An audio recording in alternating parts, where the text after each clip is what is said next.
Sa rally sa Dahig, nabanggit po, sinabi po ng mga crowd doon na mag-resign na si PBBM at sabi ni VP Sara o kayong nagsabi niya na hindi ako, Marcos resign. Bakit ba kailangan ng resign? Dahil hindi mo pinapakita sa taong bayan na maayos kang mag-isip at kaya mo ang mamuno. Ano po ang tugon ng administrasyon? Kay Maricel Halili, TV5. Magandang umaga po. Ma'am, I just would like to ask for a clarification about the statement of President Bongbong Marcos during the Alianza ng Pagbabago Campaign Rally, because he mentioned asking for support for 11 candidates of Alianza instead of 12. What does the President mean by that? Ang pagkakasabi lang po sa atin ay maliwanag po ang kanyang sinabi at hintayin na lamang po ang susunod na mga rally para malaman po natin kung ano po ba yung ibig niya talagang sabihin dito. Pero meron po ba siyang nabanggit kung ano yung plano ni Presidente kay Senator Amy Marcos after what happened during the Senate hearing? Wala po. So mas maganda po siguro nating malaman ang detalye nito dito po kay Congressman Toby Chanco.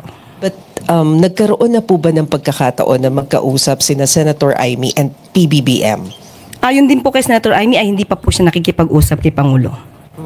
So as of the moment, as of this time, as we speak, wala pa po tayong alam na nakapag-usap na po sila. Thank you, sir. Sunod po kay Sam Menidilla, Business Mirror.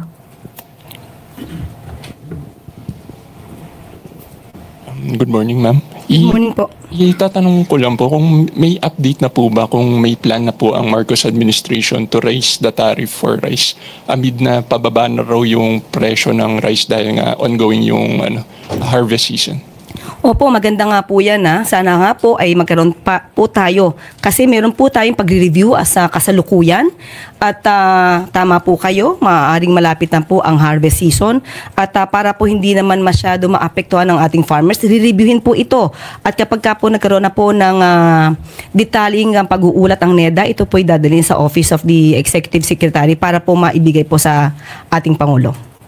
Clarify ko lang po, ma'am. Bali sa ngayon wala pang recommendation yung NEDA at saka yung DA pagdating dun sa Executive Order number 62. Yung nag-adjust ng tariff sa rice from 35% to 15%. Wala pa po silang recommendation. Sa kasalukuyan po ay wala pa po akong detalye sa ngayon. Pero kapag ka po nakausap po natin maya-maya lamang po kung meron po na particular na pag-uusap pa tungkol po dito, ay ibibigay ko po agad-agad sa inyo. Thank you po. Sunod po si Rich Bon Quevedo, Daily Tribune. Wala siya. Raquel Bayan, Radyo Pilipinas. Good morning po, Yusek. With regards po sa Tigil Pasada, Yusek, meron po kayong directive si Pangulo Marcos sa Transportation Department and other concerned agencies. And ano po kaya yung assurance ng national government sa mga commuters natin sa susunod na 3 araw po? Binanggit na rin po ni Secretary Vince Dizon ang mga gagawin po ng pamahalaan para po hindi masyado mahirapan ang mga commuters. May mga libre po tayong sakay na maipoprovide po at ang hiling lamang po natin at hiling din po ni Secretary Vince Dizon, makipag-usap muna po sana ang pamunuan ng Manibela dahil tandaan po natin hindi lamang po ang pamahalaan ang maaaring magkaroon ng yung impact ay hindi lamang po sa pamahalaan kundi mismo sa mga commuters. Alalahanin po natin ang mga commuters ay inosente po at nalalagay lamang po sa gitna. Ang nais po ni Secretary Vince Dizon ay mag-usap po at ibigay nila sa bagong liderato po ng DOTR kung ano po yung ninanais nila. Sana wag na po nating madamay ang mga commuters dito. And then, Yusek, I don't know if it's too early to ask, pero may natanggap na po bang assessment yung national government regarding po dun sa transport strike nga po na nangyari nationwide as of the moment? Sa aking pagkakaalam, sa ngayong kasalukuyan ay hindi pa naman po apektado yung mga commuters natin. Lalo't lalo na po na talaga na pong handa ang ating pamahalaan, ang administrasyon, na tumulong sa anumang pwedeng maging inconvenience sa mga commuters. And then, Yusek, lastly na lang po, according to Secretary Dizon, nasa 43% pa lang po yung consolidated. When it comes dun sa PV modernization, ano po kayong position ni Pangulo Marcos doon? Aaralin po natin ngayon yan, kung 43% at hihikayatin po natin na lahat na maaaring mangyari ay pabor sa commuters, pabor din po sa mga jeepney operators at drivers. Lahat po to dahil dapat win-win solution po tayo. Thank you po. Next question, Ann Soberano, Bombo Radyo. Yusek, good morning. Just want to ask, kasi may mga kumakalat po ngayon sa social media posts at it says Duterte gave the Marcoses dignity to come back while PBBM gave him a death sentence in a foreign land. Reaction po dito ng palasyo, ma'am, o kung may reaction din po si Pangulo dito? Ang nagpabalik po kay Pangulong Marcos ay ang taong bayan po. Hindi po iisang tao. Pinakita po ni dating Pangulong Marcos kung ano ang kakayanan niya. Kung inyo pong matatandaan, hindi po ba mismo ang dating Pangulong Duterte ang hindi naniniwala kay Pangulong Marcos? He even said that PBBM is a weak leader. Papaano niya masasabi na inangat niya ang dignidad ni Pangulong Marcos kung siya mismo dati ang nagbababa rito? On the other issue, ma'am, nakatakdang bumisita si U.S. Defense Secretary Pete Hegseth dito sa Pilipinas. May scheduled meeting po ba siya with PBBM at possible po bang matalakay ang issue sa West Philippine Sea considering patuloy po yung pagiging agresibo ng China? At kung ang pakay kasi ni Secretary Hegseth ay para palakasin po ang regional security. Confirm po ang pagbisita po ni U.S. Defense Secretary Hegseth. Pero po ang mga detalye po niyan ay ang magbibigay lamang po ay ang DFA at ang DND po. So wala silang meeting with President, ma'am? Ang detalye po ay sila po mismo ang magbibigay at ibibigay po namin sa inyo pagka po nagkaroon na po ng meeting. Thank you, ma'am. Letner Ciso, DZRH. Good morning, Yusek. Sabi po ni Senator Robin Padilla sa kanyang Facebook Live, hinihigpitan na ng mga otoridad sa bansang The Netherlands ang mga supporter ni dating Pangulong Duterte. May mensahe po ba o apela ang Malacanang sa mga Pilipino doon? Unang-una po, hindi lang po sa mga kababayan natin sa ibang bansa, kundi dito na rin po, na manatili po tayo na kalmado. Hinahayaan lang po natin na umandar ang batas at ang hustisya. Kung meron man pong paghihigpit na nagaganap sa bansang Netherlands, ay hindi na po ito natin sakop. Ito po ay pinapatupad lamang po siguro ng bansang Netherlands ang kanilang batas doon. Sunod na tanong kay Rizal Insigne, IBC. Microphone.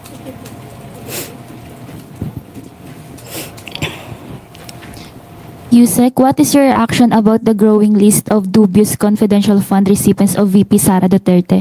House Deputy Majority Leader Paulo Ortega cited more names like Amoy Leo, Fernan Amoy, and Jody Asim. And they even call it Team Amoy Asim po. Yes, we believe that VP Sara has the obligation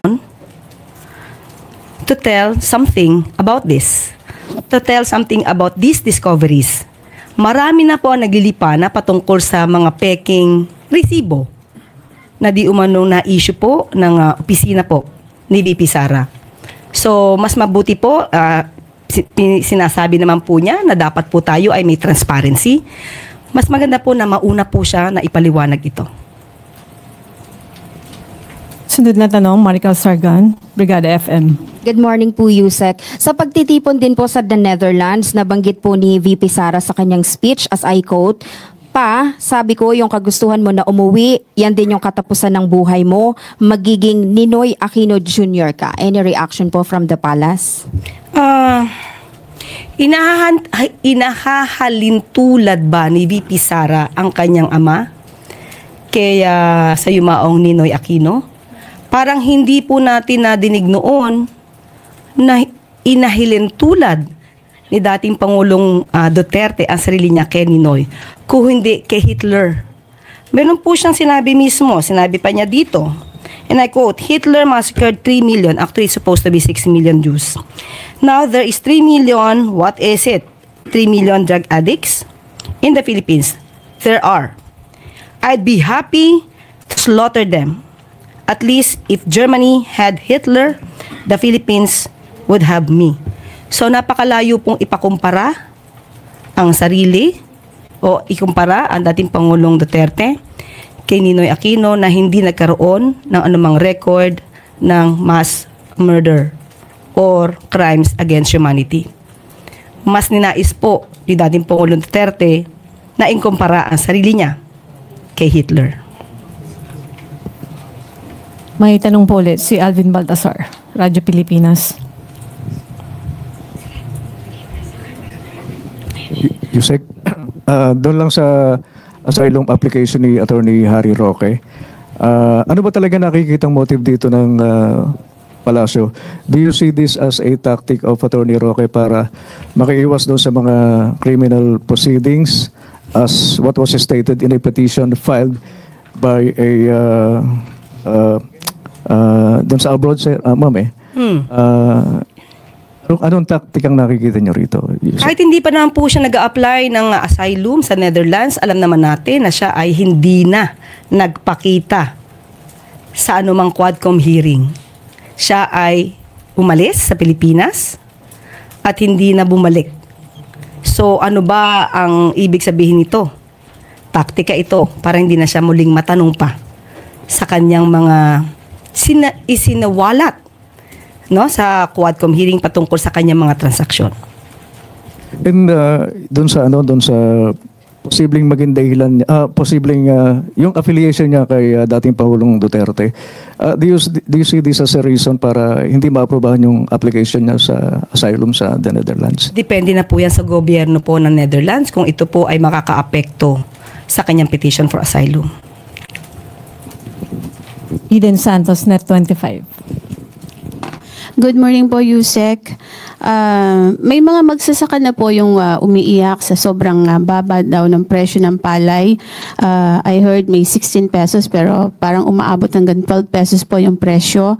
Ano po ang pwedeng gawin ng ating gobyerno para naman po hindi malugi yung mga magsasaka, lalo na po panahon na po ng anihan ngayon at meron pang kasabay na import o pag-angkat ng bigas. Doon po sa nabanggit ng mga bagong proyekto na aprobado ng NEDA, nakalagay po doon 4.1 million na magsasaka makikinabang. Anong mga proyekto din po yon? Nasagot ko na po ito noong nakaraang araw, if I'm not mistaken, last week.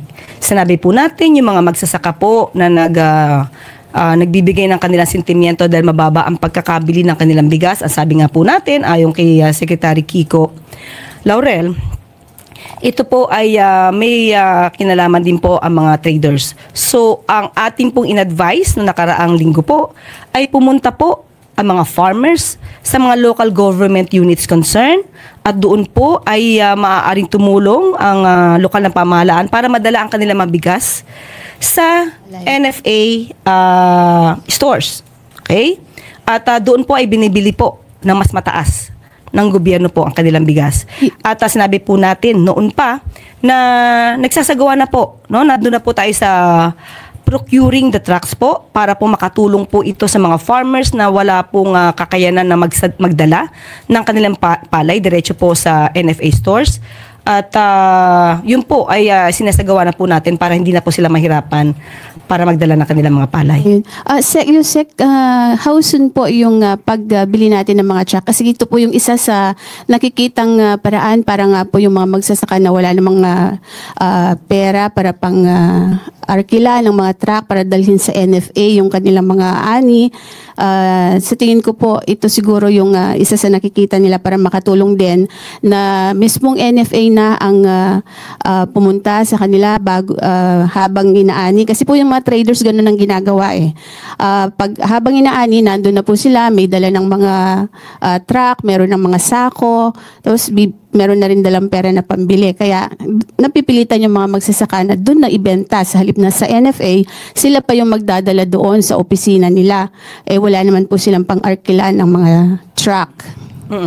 According to Secretary Kiko, ito pong taon po, sa kasalukuyan po ay ginagawa na po yan at sana po mapabilis kasi alam naman po natin pag dumaan po sa procurement medyo hindi po ganun kabilisan, kaya dinadasal po natin na masang-ayunan na agad at magkaroon po talaga ng magandang transaksyon patungkol po sa pagbili po ng trucks para sa mga farmers. Last question from Pia Gutierrez, ABS-CBN. Ma'am, balikan ko lang yung tanong ni Maricar kanina regarding yung sa pag-compare kay dating Pangulong Duterte kay dating Senator Ninoy Aquino. Yung statement kasi ni Vice President is more, I think, on the security ng dating Pangulo sa pag-uwi niya sa Pilipinas.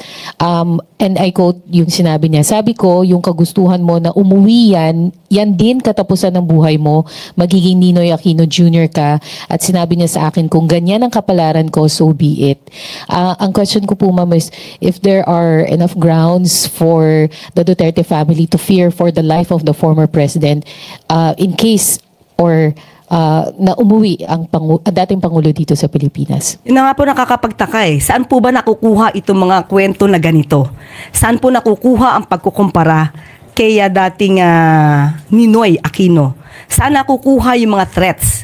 As a matter of fact, hanggang ngayon yung sinasabing threats kay VP Sara, hindi pa rin po na ipapakita sa NBI at saka sa PNP. So saan lamang po ito nakukuha? Kailangan po natin kasi ng mga materyales, ng mga ebidensya bago po magsagawa ng ganitong mga klaseng statements. Wala pong katotohanan yan. Sa papong tanong mula kay Clisel Pardilla, PTV.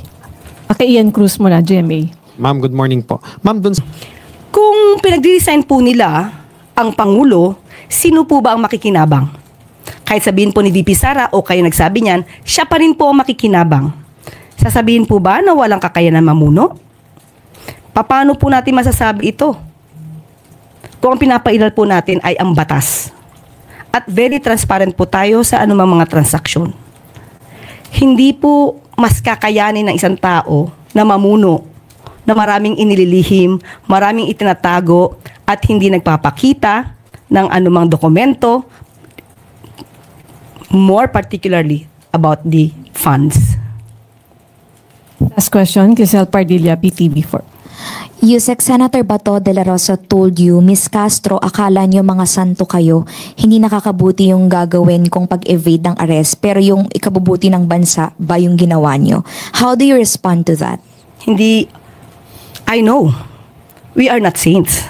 Lahat tayo hindi santo. Isa pa lang ang nagiging santo sa Pilipinas, si St. Lorenzo Ruiz. Dalawa. Sino pa iba yung isa? Kalunsod. Yeah. Okay, St. Kalunsod. Okay, dalawa na. Hindi pa po tayo napapasama doon. And we know that. Mukhang malayo po mangyari yun. Unang-una po, pinapatupad lamang po natin ang batas. Sinabi naman po niya na valid ang warrant of arrest. Ang sabi din po natin, bakit natin sinusuko daw ang soberenya? Hindi po tayo nagsusuko ng anumang soberenya. Sino ba ang naunang magsuko ng ibang parte nating karapatan sa ibang bansa? Tayo po ba? Muli, sasabihin natin, inamin na ni Senator Bato, valid ang warrant of arrest. Siya na ang nagsabi. Kung siya man po ay magtatago, hindi magandang maging modelo ang katulad ni Senator Bato na dati nang naging PNP chief. Hindi magiging magandang modelo yan. Dahil yan po ay nag-iinggan niya sa taong bayan na kapag may warrant of arrest, kailangan ng magtago na lamang. Okay. Maraming salamat. At dito na po nagtatapos ang ating briefing. Maraming salamat, Malacanang